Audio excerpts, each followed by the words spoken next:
Foi. Oi, gente, tudo bem? Terceiro ano, como estão? Espero que sim. Bom, o assunto de hoje, gente, ele é a parte teórica sobre equilíbrio químico, que foi a última atividade que nós fizemos, tá bom? O exercício que a gente fez. Bem, lá a gente teve que calcular alguma concentração no equilíbrio ou a constante de equilíbrio, né? Eu sei, gente, que por distância esse assunto é bem complicado de passar, tá bom? Então eu fiz bem tranquilo e não peguei muito pesado nos exercícios para vocês terem um pouco de noção. E aí presencialmente a gente faz uma recapitulação e tudo mais, tá bom? Bom, gente, o negócio é o seguinte. A segunda etapa desse assunto, como eu havia comentado no vídeo anterior, é o seguinte. É sobre a teoria no sentido de que quando o objetivo desse assunto é você estudar quando, em que momento que ocorre o equilíbrio de uma reação química, tá? E aí, para que isso aconteça, existem alguns fatores, tá, que influenciam, e existem matematicamente uma prova de você mostrar como você atingiu o valor e em quais quantidades, tá? Dentro, quando a gente fala da forma quantitativa, o quanto seria a atividade anterior, né? Agora, os fatores que influenciam isso também, agora a gente vai falar agora nesse vídeo, tá bom? Eu vou tentar levar esse vídeo realmente como se fosse uma aula. Arrumei aqui minha câmera, tá? Que, como assim, professora? Ela vai ser bem teórica. Então, se você tem a disponibilidade de ver esse vídeo, faça exatamente o que eu pedi aqui no vídeo. Escreva isso, tá? Então, o que eu vou montar aqui? Eu vou fazer um resumo, tá, dos principais fatores que podem alterar, que alteram o equilíbrio e o que você faz quando isso acontecer, tá bom? Então, esses fatores, como eu coloquei aqui, podem influenciar no equilíbrio da reação, tá bom? Então, é o seguinte, existem 3 fatores, de 3 a 4, que um deles a gente pode associar duas variáveis, a gente pode pensar em uma. Vou explicar como, tá? Então, de 3 a 4 fatores que influenciam no equilíbrio da reação química, tá? Que na verdade, o que acontece? A reação química, ela não acontece de forma ideal, né? Ela tem um momento que não é... O começo dela não é exatamente o final dela, né? Então, tem algumas alterações durante a reação até ela se concretizar. Então, e toda vez que ela vai mudando de rota ou vai mudando algo dentro do que ela deveria fazer, quando ela retorna, por exemplo, primeiro obstáculo, vamos pensar assim, a reação está aqui. O primeiro obstáculo, putz, ela viu um buraco, vamos dizer assim. O que ela precisa fazer para poder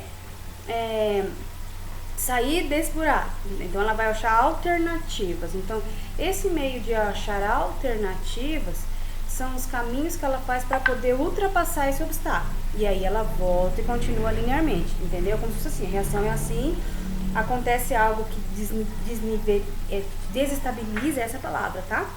A reação, então ela faz alguma coisa para que ela volte a ficar estabilizada. Desestabilizou, o que eu faço para voltar a ficar estabilizada? Ou, conforme a nomenclatura da aula, desequilibrou, o que eu faço para ela voltar ao equilíbrio, tá bom? Então vamos lá. Um primeiro fator que altera o equilíbrio, deixa eu ver, vamos falar sobre temperatura, tá? Então anota aí no seu caderno. Primeiro fator.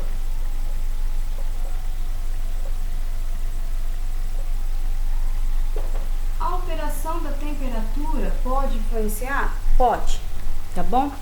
Quando que eu penso, quando essa variável ela pode alterar? Simplesmente quando o teu exercício, cadê minha caneta, gente?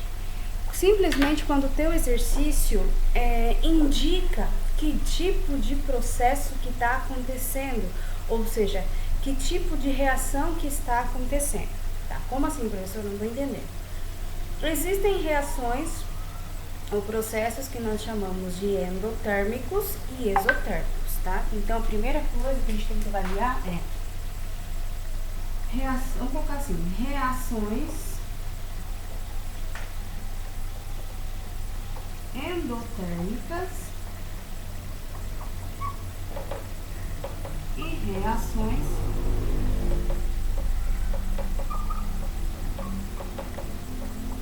exotérmicas, tá? Então vamos lá.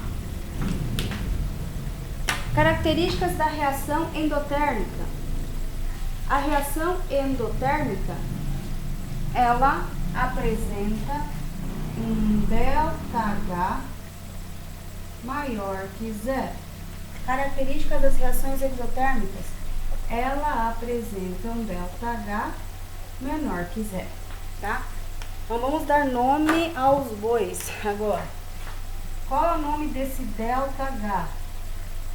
Já aproveito e vou substituir esse cara aqui. A gente chama isso de entalpia.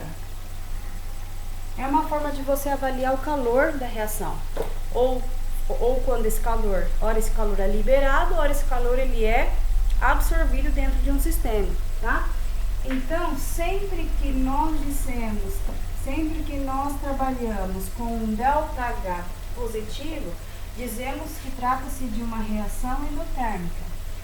Qual é a característica principal dessa reação endotérmica? Ela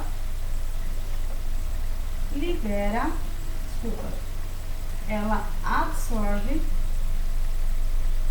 calor. Qual é a característica da exotérmica? Já que tem um ΔH negativo, ela libera calor, tá? Então vamos lá. Imagina o seguinte, eu vou dar um exemplo rápido porque é bem tranquilo de a gente avaliar isso daqui. Eu te explico como é que eu vou pedir isso nos exercícios, tá? Exemplo. Imagina que você tem uma barra de gelo, você tem um cubinho de gelo, tá? Você deixou em cima de uma mesa num dia quente. O que vai acontecer com esse gelo com o passar do tempo? Vai derreter, certo? Então, o que acontece com ele? Imagina que o gelo é um sistema. Então, quando a gente avalia o ΔH, do sistema. O que aconteceu com este sistema para que ele derretesse? Ele precisou, ele estava num estado sólido, se tornou líquido. O que fez? O que precisou para ele transformar, passar dessa fase sólida para a fase líquida? Ele precisou absorver calor, certo? Então, quando um sistema absorve calor, certo? O que acontece? A gente chama isso de um processo endotérmico. O que é endo? Endo é algo interno, então entra calor, ok? Então ele absorve calor. Veja aqui o seguinte, ΔH maior que zero. O que é um ΔH maior que zero? Vamos considerar que são valores maiores que zero, vamos dizer assim, tá bom? Os valores positivos. Então, sempre que um ΔH for maior que zero e a característica disso é absorver calor, eu posso concluir que o gelo só derreteu porque absorveu calor. Então vamos então pensar fisicamente isso. Poxa, o gelo só derreteu porque a temperatura do gelo, você concorda comigo que foi aumentando? Então a temperatura do sistema tende a aumentar, ok? Então, consequentemente, pela lógica, quando um ΔH é menor que zero, vamos dizer assim, valores negativos, característica dele é liberar calor, então eu posso dizer que a temperatura de um sistema vai o quê? Diminuir, certo? Vamos ver um exemplo bem prático nisso. Lareira. Qual que é a função de uma lareira dentro de uma casa, dentro de um restaurante, enfim? Ela vai aquecer um local, né? Então, a lareira ali, ela tem a função de ser um sistema. O que ela vai fazer? Ela vai liberar calor para o ambiente, né? Então, um ambiente que está frio vai ser aquecido pela lareira. Então, consequentemente, pensa comigo, se a lareira vai esquentar um local que está frio, ela vai ter que perder calor para poder esquentar o outro, entende? Então, liberar calor é isso, alguém está perdendo temperatura em função, com o objetivo de aquecer outro sistema, tranquilo? o que interessa aqui quando a gente fala o primeiro tópico, quando a gente falar sobre o primeiro tópico que envolve temperatura, gente? A temperatura da reação, a temperatura do sistema, ora vai variar para mais ou para menos. Quem é que vai determinar isso, gente? Quem determina vai ser o ΔH desta reação. Então, é muito tranquilo, tá? Eu vou dar lá uma reação, eu vou analisar a reação ao lado, vou avaliar se o ΔH dela é positiva ou negativo e vou justificar quem é endo, quem é exo. Como? Aqui, ó. Positivo é maior que zero, endo, negativo é menor que zero, é isso, tá? Como é que a gente vê isso por exemplo, em uma reação química? Eu vou colocar o exemplo da reação química de obtenção de água, bem simples, tá? Então, vai ser mais ou menos assim, ó. H2 mais meio de O2, e a gente sabe que o equilíbrio químico tem um sistema reversível, né? Que são essas setinhas aqui, ó, de vai e vem. Isso quer dizer que trata-se de um sistema reversível. E aí, gente, essa seta de cima, a gente costuma chamar ela de direta. E a seta de baixo, a gente costuma chamar ela de inversa, ok? Então, vamos dizer que eu falei lá sobre, sei lá, bolei uma questão sobre produção de água. E falei que para a produção de água, a variação de entalpia dela é maior que, sei lá, 3.000 Joule. Joule é a unidade da entalpia, tá bom? Aí, o que eu faço? Primeira coisa, gente, eu vou avaliar. Opa, esse valor, 3.000. 3.000 é maior que zero ou menor que zero? Bom, costuma ser maior que zero. Então, isso aqui caracteriza endo, certo? Um número maior que zero, característica endo. Beleza. O que eu vou fazer? Tá vendo que eu anotei essa palavra endo? Eu vou vir e colocar aqui, vou criar uma espécie de rascunho, tá? Vou chamar aqui de endo. E o contrário de endo vai ser exo. E vou guardar essa informação, tá bom? Então, ó, vamos lá. Analisei a entalpia da reação. Verifico se ele é um valor maior ou menor que zero e classifico. Show! Do valor classificado, essa característica, a palavra gerada, vai ser sempre da minha reação direta, professora. Isso.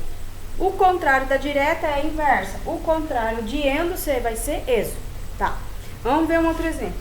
Professora, e se aqui fosse menos 3.000? Aqui agora seria exo. O contrário de exo seria endo. Entendeu? É mais ou menos isso. Aliás, é só isso. A temperatura você vai avaliar qual é a situação do momento, quanto é o valor da entalpia. E aí você vai classificar conforme o valor da entalpia no sentido se é endo ou exotérmico, tá? Então, por exemplo, aí, tá lá a reação. Digamos que é um exercício que eu vou ler, né? Eu digo lá que em determinada etapa do processo o sistema desequilibrou e para que o processo continuasse foi necessário o aumento da temperatura. Para que lado que a reação se desloca, tá? Então, se está desequilibrado, eu entendo que para equilibrar isso eu preciso aumentar a temperatura, eu venho aqui no meu lembrete. Aumento da temperatura é quem é endo. Eu venho aqui e vejo endo para a direita ou endo para a inversa? Endo para a direita. Aí então a minha resposta será: para que esta reação retorne ao equilíbrio com o aumento da temperatura, a reação anda no sentido direto. Por que direto, prof? Porque o endo está no sentido direto. Tá bom? Poderia ser também o que? E se eu preciso diminuir a temperatura, qual o sentido que a reação vai se deslocar, né? Vai andar. Aí eu venho pra cá, opa, diminuir temperatura é característica de êxito, vai pro lado inverso, tá bom? Então, essa é a ideia da temperatura, gente, tá? É você avaliar o valor do ΔH da tua reação. Eu até faria isso aqui, ó, endo, deixaria assim, endo, característica, aumento de temperatura. Praticamente ali, naquele valor, a gente já consegue classificar. Põe pra cá. E aí, veja, pede para aumentar ou diminuir a temperatura. Aí você vai aí você vai andar, se deslocar no sentido que o exercício te pedir. Ele tá pedindo para aumentar ou tá pedindo para diminuir, tá bom? E aí você anda, desloca no sentido conforme o teu valor de ΔH, tá bom? Então, o primeiro fator que influencia, que faz com que a reação retorne ao equilíbrio é o quê? É a variável temperatura. Como? Bom, tá desequilibrado, o cara pode pedir para aumentar ou pode pedir para diminuir a temperatura. E aí, dependendo da sua reação, é que você vai dar o sentido real do deslocamento para essa reação entrar no equilíbrio. Show? Beleza. Vamos para, então, ó, esse é um primeiro fator, tá? Que pode auxiliar no equilíbrio da reação química. Como? Aumentando ou diminuindo. A partir de quem? Mais uma vez, o valor do ΔH. Ou o valor de entalpia. Tá bom? Show! Próximo. Vamos apagar aqui. Esse resuminho, esse esqueminha, tenha no seu caderno. Por favor. Segundo, concentração. Então, outro fator.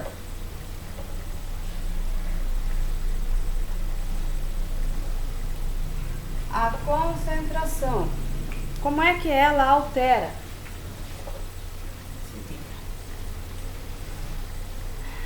Esse aqui eu costumo dizer que é o mais fácil. É meio que pensar efeito balança, tá? Então vamos lá. Vou trabalhar com uma seguinte reação genérica. A mais B que produz C mais B, tá? Então aqui essa minha reação do versículo.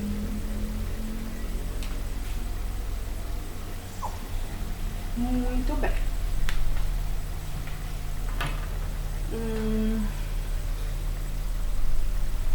No equilíbrio, lembra naquela aula que eu tinha colocado assim, ó, início, reage e equilíbrio.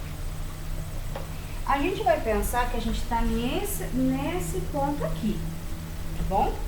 Então, eu vou vir e simplesmente colocar equilíbrio. Existem essas três etapas? Existe, mas eu vou trabalhar aqui direto no equilíbrio. Então, por quê? Porque aí é onde está estabilizado e aí é onde pode alterar alguma coisa e você tem que voltar e consertar. Essa é a ideia do equilíbrio químico. Tá tudo tranquilo, alguma coisa é alterada, a temperatura, vimos? O que você faz? Aumenta ou diminui? Ou pode ser alterada a concentração, você desloca para sentido direto ou inverso? Como é que eu faço isso? Tá. Então, primeira coisa, vamos lá, novamente. Seta de cima a gente chama de reação direta. Seta de baixo a gente chama de reação inversa, tá? Professora, se tiver um ΔH aqui, eu vou avaliar? Não. Por quê? Porque você não está falando mais sobre temperatura, você está falando sobre concentração. Acabou o ΔH, tá? Não.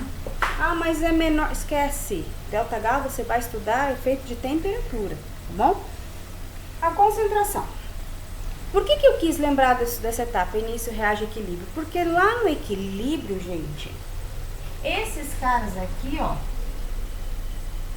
costumam ser já os reagentes. E esses caras aqui, ó, costumam ser os produtos. Tá? Mas aí tem, pô, mas professora, uma hora A, B, C pode ser produto e C e D pode ser reagente? Pode sim. Isso é um assunto que você só vai entender presencialmente, ele é um pouco complexo. Mas podemos dizer assim, ó, quando a gente colocou aquelas três etapas, tem o início, o reage e finaliza com o equilíbrio, né? Lá no reage, são três etapas, né? Início, reage e equilíbrio. É aqui no reage que o cara pode mudar de sentido. Aqui ele não precisa mudar, porque aqui ele já entrou no equilíbrio, entendeu? O lugar onde ele tem que ficar oscilando, vamos dizer assim, é aqui, ó, lá no reage. No equilíbrio, você já volta, você tem que ser pra cá, reagente, e aqui, produto, tá bom? Gente, vou tomar uma água aqui e falar muito da sede. Bom, continuando. Como é que você vai alterar a concentração? Tá. Olha os exemplos que eu vou dar. Digamos que lá na reação, lá no equilíbrio, vou dar valores agora, tá bom? Aqui tenha dado 1 mol por litro de concentração e aqui tenha dado 1 mol por litro de concentração no equilíbrio, tá? Tá tudo igual, beleza. Bom, vamos começar a brincar. Como é que funciona isso? A ideia é o seguinte: eu posso colocar, aumentar a concentração, ou eu posso retirar a concentração, tá bom? Então, vamos começar a pensar em adicionar. Se eu pegar e falar assim, bom, gente, tá 1 e 1, né? Tá, show, bonito. E se eu colocar aqui, se eu quiser colocar mais 3 mol por litro? Bom, eu já tenho 1, certo? Mais 3, 1 mais 3 costuma dar 4. Opa! Veja que agora a minha concentração vai de 4 mol para 1 mol. Isso está equilibrado? Não, não tá. Aqui é onde o equilíbrio, onde a reação se desequilibrou, onde você está fora do equilíbrio. O que você precisa fazer? É simples.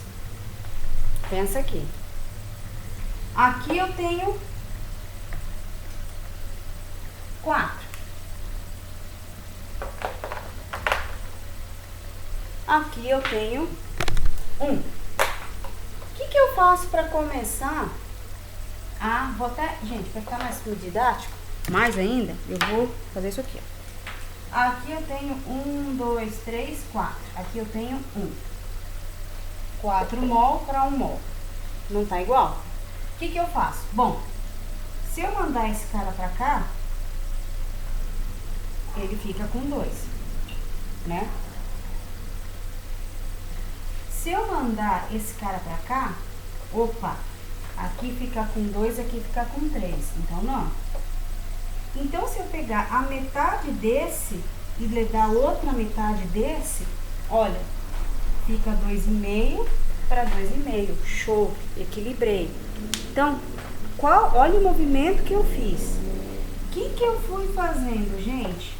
Eu não tinha 4 aqui e 1, eu não tive que deslocar para este sentido para eu poder entender que 2,5 para cá e 2,5 para cá fica equilibrado. Então eu concluo que, anota isso no teu caderno, quando eu adiciono reagentes, a reação se desloca no sentido dos produtos. Certo? Quando eu adiciono reagente, quer dizer que o reagente vai ficar com maior quantidade do que o produto. Então, eu adiciono no sentido dos produtos. Ou eu desloco a reação no sentido direto, ou seja, no sentido dos produtos. Tá? Beleza. Aí, vamos lá. Vamos voltar aqui com 1.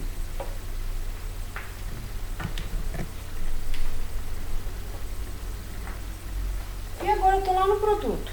Eu quero adicionar produto. Eu vou adicionar mais 2. Eu já tenho 1, vou colocar 2, vai para 3, tá? Então, vamos lá. Aqui eu tenho 1, 2, 3. E aqui eu tenho 1. O que eu preciso fazer para ficar igual? Vou mandar esse cara para cá, certo? Quando eu faço isso, que movimento que eu fiz? Mandar esse cara para cá é deslocar a reação no sentido inverso. Então, anota aí. Quando eu adiciono o produto, a reação se desloca no sentido inverso, ou seja, no sentido dos reagentes, tá? Muito bem. Vamos voltar no 1 e no 1. De novo.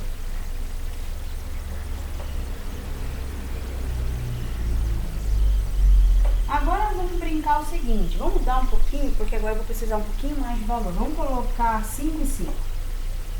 Tá? Vocês vão entender por que eu quero fazer isso. 5 e 5. Beleza. Então, vamos lá. 1, 2, 3, 4, 5. 2, 3, 4, 5. Tá? O que acontece agora? Vamos começar agora a retirar, tá? Vamos ver se a gente consegue entender agora o sentido de retirar. Agora, quando a gente retira um reagente, certo? O que acontece? Esse cara que tem mais vai me suprir, vai me dar aquilo que eu tô precisando. Quanto mais eu for tirando, mais esse cara daqui vai me suprir. Então, quando a gente retira reagente, a reação se desloca no sentido do próprio reagente. Por quê? Porque esse que tem mais vai dar para esse que tem menos, né?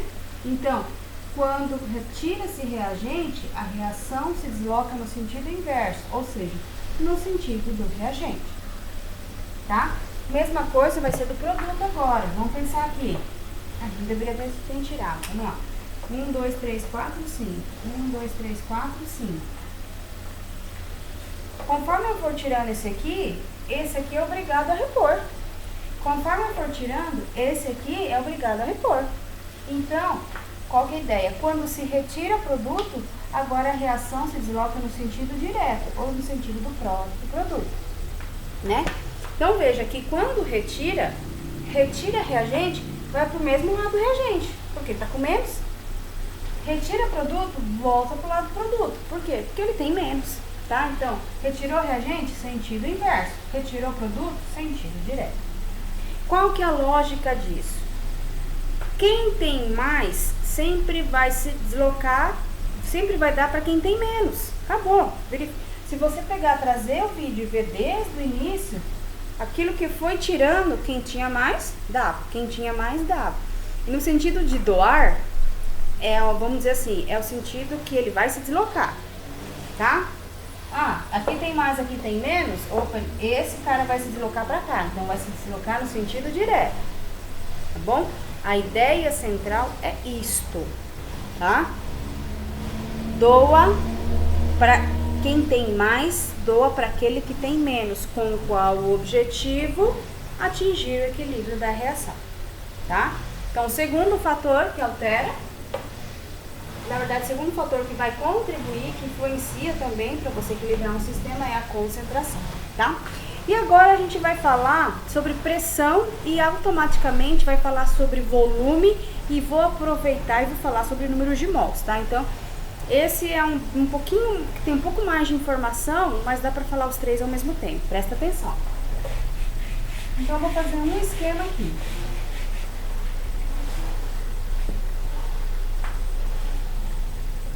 Vamos falar de pressão versus, vamos falar sobre o volume versus o número de mols. Tá? Então, ó, vamos estudar essas três variáveis de uma vez só, ok? Então, vamos pensar o seguinte.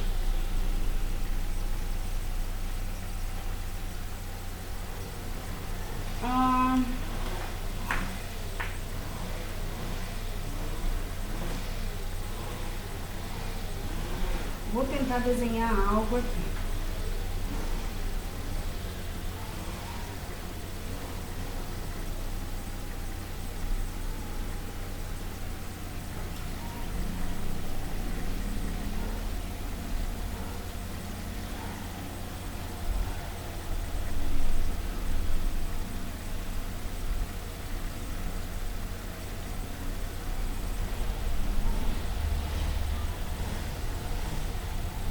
Que desenho é esse, Jesus?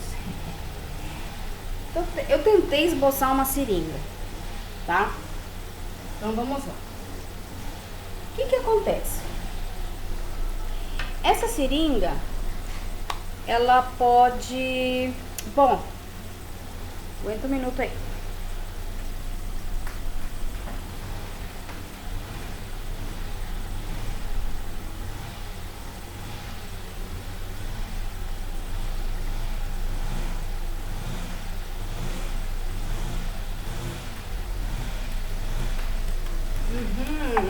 Professora, o que você foi fazer? Fui achar uma seringa. Pronto, melhor. Então, vamos apagar isso aqui e vamos trabalhar com algo real, tá bom? Muito bem. Então, vamos avaliar a pressão, o volume e o número de mols. O que tem a ver isso com a seringa? Ó, nesse estado estacionário aqui, ó. Bom, como é que tá?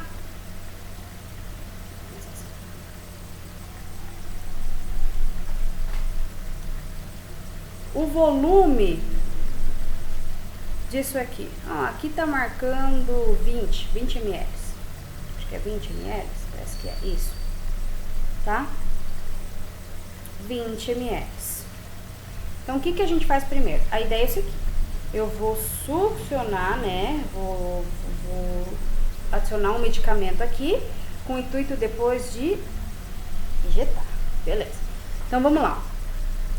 Veja aqui, o que eu tô fazendo com o passar do tempo? O volume vai aumentando. Certo? Então, vamos sentir. Vamos para o primeiro caso.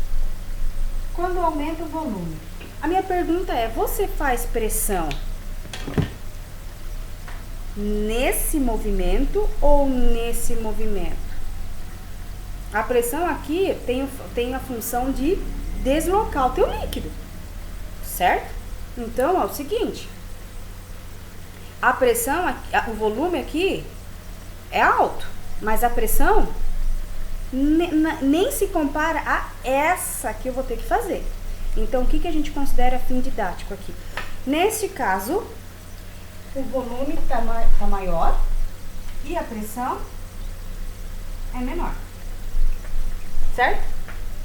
Agora, vamos pensar o seguinte, o medicamento. Onde vai ter maior medicamento? Maior quantidade de medicamento?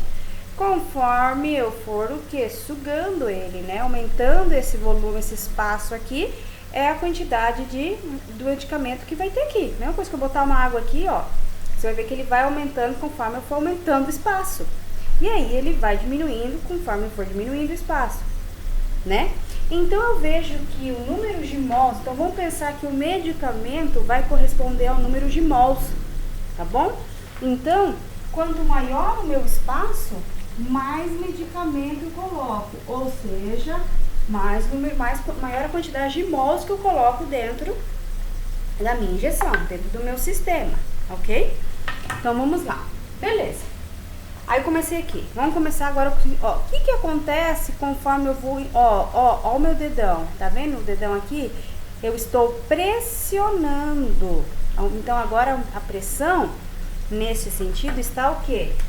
Aumentando. Agora a pressão está aumentando, porém, o volume, mais uma vez, o volume vai diminuindo, certo?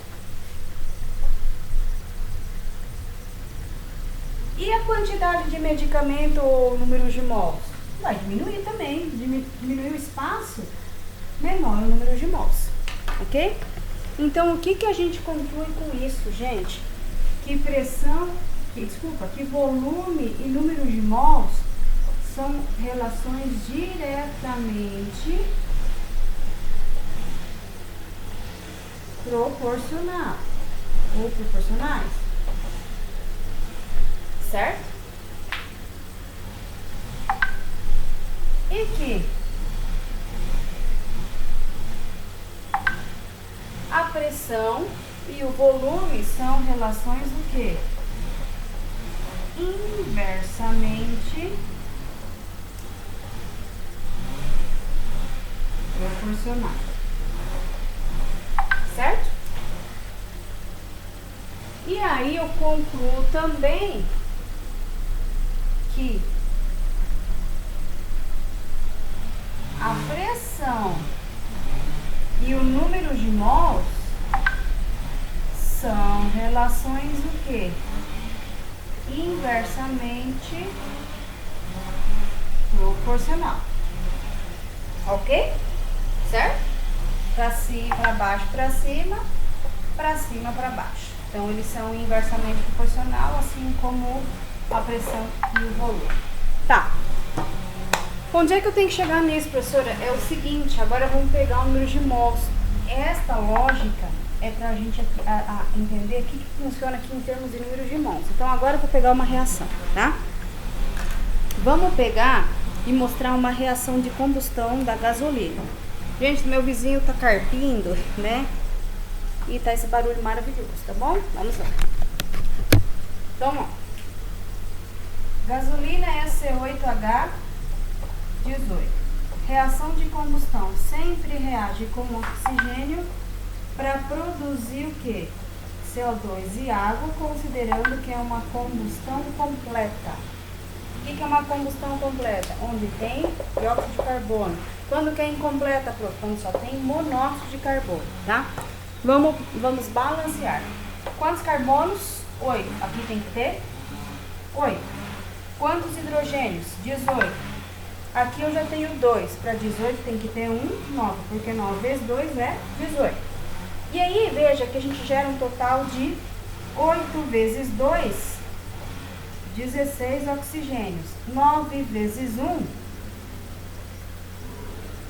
9 oxigênios. 16 com 9 vai dar o quê? 25 oxigênios, certo? Só que aqui eu tenho 1, 2. Aí tem aquela regra do balanceamento. Sempre que for um número ímpar, vai ser 25 sobre 2. Enfim, beleza. Bom, vamos deixar. Fiz o balanceamento e agora eu vou fazer exatamente algo, tá? 8, vou agora somar os números que antecedem os átomos. A gente chama isso de coeficiente estequiométrico, tá? 8 com 9 vai dar 17 mols, tá? Aqui é como se fosse 1. E esse 2, tecnicamente, corta com esse 2. Então, vamos considerar aqui 25. 25 mais 1, 26 mols. Então, a gente conclui que no lado dos reagentes tem 26 mols e no lado dos produtos tem 17 mols. Primeira conclusão, e vamos considerar, ó, esquecendo de algo importante, a minha reação aqui, vamos considerar que ela é reversível, tá? Primeira conclusão, a reação se desloca? Sim, graças a Deus. Por quê, professora? Porque tem valores diferentes, tanto no reagente quanto no produto, quando a gente faz essa análise. Eu costumo dizer que é um rascunho. Eu faço o balanceamento e aí eu somo os coeficientes estequiométricos, 17. Aqui, eu sempre que for uma fração, considero um inteiro aqui, tá? 25 mais 1, 26. 26 e 17 são diferentes, então ela vai se deslocar. Pode ter caso, professora, que dá igual? Pode. O que eu concluo com isso? Que a reação não se desloca. Simples. Quando a reação for quando os valores forem diferentes, quer dizer que a reação vai se deslocar, tá bom? Então, vamos lá. Aí, é a hora, ó, veja. Eu avaliei números de mols. Eu avaliei números de mols. Pergunta do exercício aqui que eu vou criar. O que ocorre? Bom, em determinado momento da combustão, da queima do combustível, na sua reação de combustão, verificamos que em um determinado momento a reação, houve um desequilíbrio na reação, houve um desequilíbrio na queima total do combustível, certo? Para que ocorra a queima total, ou seja, para que o sistema retorne ao equilíbrio, é necessário, por exemplo, que eu aumente a pressão. Beleza. Qual a relação de pressão com o número de mols? Opa, eles são inversamente proporcionais. Quando eu aumento a pressão, tem um caso de menor número de mols. Então, o que eu faço? Qual o sentido que a reação se desloca? Quando eu aumento a pressão, estou inventando uma pergunta, com o intuito de fazer com que essa reação se volte ao equilíbrio. Aumentando a pressão, ela vai se deslocar para um lado que tem menor número de mols. Por quê, professora? Porque eles são inversamente proporcionais. Então, vamos lá. Quem é menor, 26 ou 17? 17. Então, 17 está no lado direto. Então, resposta. Com o aumento da pressão, a reação de combustão se desloca no sentido direto, pois favorece a reação no sentido onde tem o menor número de mols. Por quê? Porque eles são inversamente proporcionais, tá? Beleza. Vamos lá. Agora, se eu quiser falar assim, mesmo esquema. Eu tenho um combustível, eu tô vendo que ele não tá queimando, certo? Será que o volume útil deste carro ou desse recipiente não está fazendo com que a reação se estabilize, se equilibre? O que eu faço então? Bom, vamos aumentar o volume onde está esse combustível? Aumentando o volume, eu vou para o lado onde tem o maior número de mols. Por quê? Porque eles são diretamente proporcionais. Seta azul para cima, seta azul para cima. São diretamente proporcionais, ok? Então, gente, é o seguinte. Aumentando o volume, vai para o lado que tem maior número de mols. Então, agora, a resposta seria sentido inverso. Para que a reação entre em equilíbrio, é necessário que a reação se desloque no sentido inverso, pois apresenta o maior número de mols. Por quê? Porque volume e número de mols são diretamente proporcionais, tá?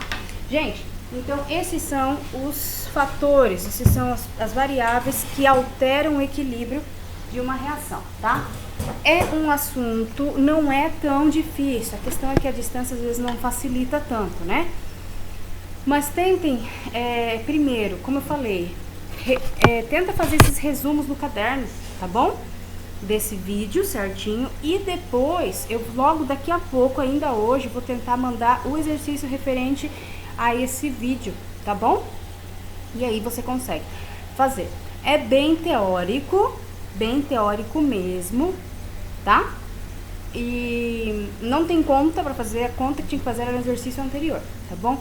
Qualquer dúvida, me manda um WhatsApp, tá joia?